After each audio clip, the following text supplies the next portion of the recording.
A very good morning, dear students. Today we are going to start a new chapter, chapter number 2 in history. The name of chapter number 2 is From Trade to Territory, the Company Establishes Power. So, student, it is very important and interesting chapter, and this is a basic introductory video about this chapter. ये जो chapter है वो बहुत ही ज़्यादा interesting है और एक ये आज हम क्या है इस इंट्रोडक्टरी वीडियो के थ्रू ये डिस्कस करने वाले हैं कि हम इस चैप्टर में क्या क्या पढ़ने वाले हैं, यानी कि what we are going to study in this chapter.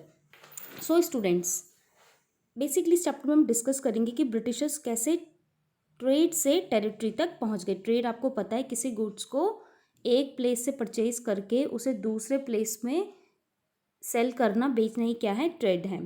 ठीक है, तो हम इस चैप्टर में यही डिस्कस करने वाले हैं कि ब्रिटिशर्स कैसे ट्रेड से टेरिटरी तक पहुंच गए. जैसे कि हम सभी जानते हैं, Britishers initially come as a trader. Britishers जो थे वो क्या है, एक ट्रेडर की तरह आए थे. लेकिन क्या आप जानते हैं क्यों ब्रिटिशर्स इंडिया की तरफ, इंडिया से ट्रेड करने के लिए, इंडिया में ट्रेड करने के लिए अट्रैक्ट हुए? क्यों हुए? क्योंकि यहाँ पे क्या थे, स्पाइसेस थे और वो क्या करना चाहते थे कि यहाँ से स्पाइसेस परचेज करके उसे अपनी कंट्री में क्या करना चाहते थे, उसको सेल करना चाहते थे. वो इस तरीके से क्या है, उन्होंने ट्रेड करना स्टार्ट किया. लेकिन ट्रेड करते करते वो कैसे वो यहाँ के रूलर बन गए, यही सब हम क्या करेंगे इस चैप्टर में डिस्कस करेंगे. सो स्टूडेंट, जो ब्रिटिशर्स थे they came as a form of company. वो क्या है, एक कंपनी की फॉर्म में. अब वो कौन सी कंपनी थी? वो कंपनी थी ईस्ट इंडिया कंपनी, जो कि क्या है, कब आई थी इंडिया में? वो आई थी 1600 में. क्या है, ईस्ट इंडिया कंपनी आई थी.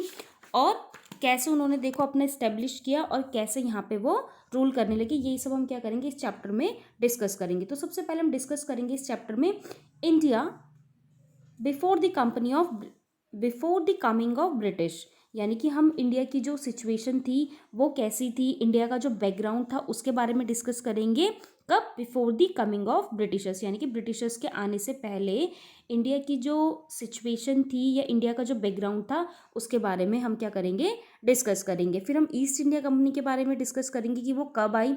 वो हम सभी को पता है कि वो क्या है 1600 में आई, और कैसे उन्होंने क्या है, कब उन्होंने फर्स्ट अपनी कंपनी स्टैब्लिश की. तो उन्होंने फर्स्ट कंपनी स्टैब्लिश की बंगाल में, हुगली रिवर के किनारे 1651 में.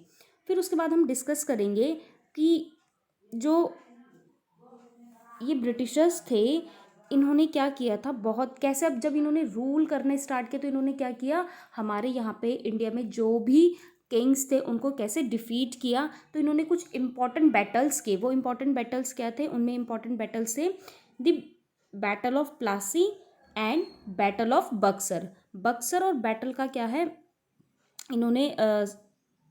इन्होंने जो बैटल थी, प्लासी का बैटल और बक्सर का बैटल, इसके साथ साथ एक दो इम्पॉर्टेंट और वॉर थी, war with Marathas and war with Tipu Sultan. ये आपको दिख रहा है टीपू सुल्तान.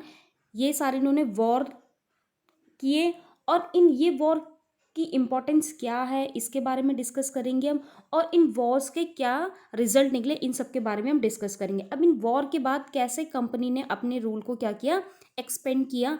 तो इन्होंने क्या स्ट्रेटेजी, क्या पॉलिसीज अडॉप्ट की होंगी अपने रूल को एक्सपेंशन करने के लिए, वो भी हम डिस्कस करेंगे. तो इन्होंने subsidiary alliance, claim to paramountcy and the doctrine of lapse, ये जो इनकी पॉलिसीज़ थी इनको अडॉप्ट किया. अब इन पॉलिसीज़ की हेल्प से कैसे इन्होंने अपने एम्पायर को और ज़्यादा स्ट्रेंथन ये लोग करते गए ब्रिटिशर्स, यही सब हम डिस्कस करेंगे.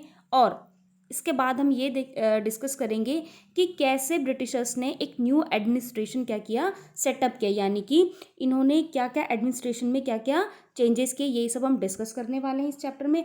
एंड एट द लास्ट हम इस चैप्टर का कंक्लूजन देखेंगे कि ब्रिटिशर्स का इंडियन सोसाइटी में क्या इम्पैक्ट रहा. सो स्टूडेंट, यही सारे टॉपिक हम क्या करने वाले, डिस्कस करने वाले इस चैप्टर में. ये बहुत एक इंटरेस्टिंग और एक कॉम्पैक्ट चैप्टर है जिसको आप क्या करोगे, आज अच्छे से रीड करोगे और नेक्स्ट क्लास में मैं इसको एक्सप्लेन करूँगी थ्रू वीडियो या live session. So student, read this lesson with correct pronunciation. That's all for today.